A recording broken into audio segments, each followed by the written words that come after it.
Hey everyone, welcome back, and this is my review of World Trigger Episode 2. Okay, I thought this episode was a lot better than the first episode. Alright, now we do get to see a little bit more into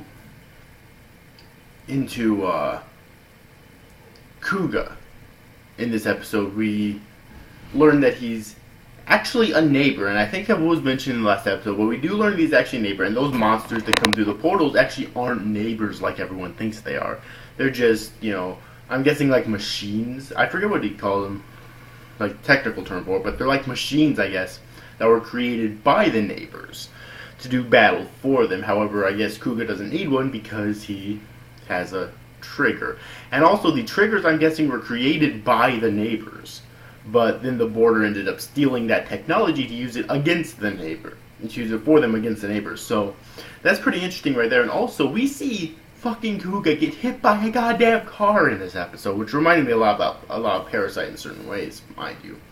He got hit by a fucking car, and the car was badly damaged, and he had a hole going through his face that made him look like a fucking puppet, like there's no blood or anything.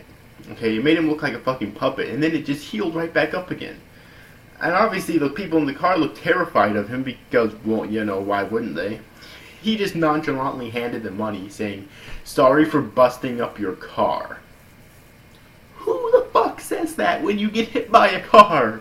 Who the fuck says, when you get hit by a car, who the fuck says to the driver, "Sorry for busting up your car," and then just hands them money?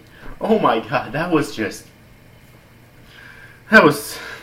really fucking good. I'm loving Kuga. Is it Kuga or Kugo? Honestly, don't remember. I'll check here real quick. Kuga, yeah. I'm really loving Kuga. He is my favorite character so far. Okay, we also learned that, the whole reason for his fight or be killed mentality, personality is because where he grew up on the other side, there was nothing but wars all the time. Okay, he basically grew up in a gigantic fucking war zone, which, begs the question exactly what went on the other side. I have a feeling it's going to be one of those series that try to bring sympathy to the enemies, in this case the neighbors, such as Kuga here. Okay, but still, he's my favorite character so far. I cannot wait for the next episode. This episode was actually really good. Okay, World Trigger is turning out to be pretty good. Again, the animation is not that great, but this is Toei animation here, alright? They usually tend to use the lowest budget, unless they absolutely have to use higher animation, such as in the fight scenes and whatnot. But, so, if you're looking for great animation, you're not going to find it here. Okay? You're really not. But, in terms of story, it's getting better. There was definitely some plot progression in this episode, and I can't wait for the next episode. It was very interesting, okay? And Kuga, man, come on.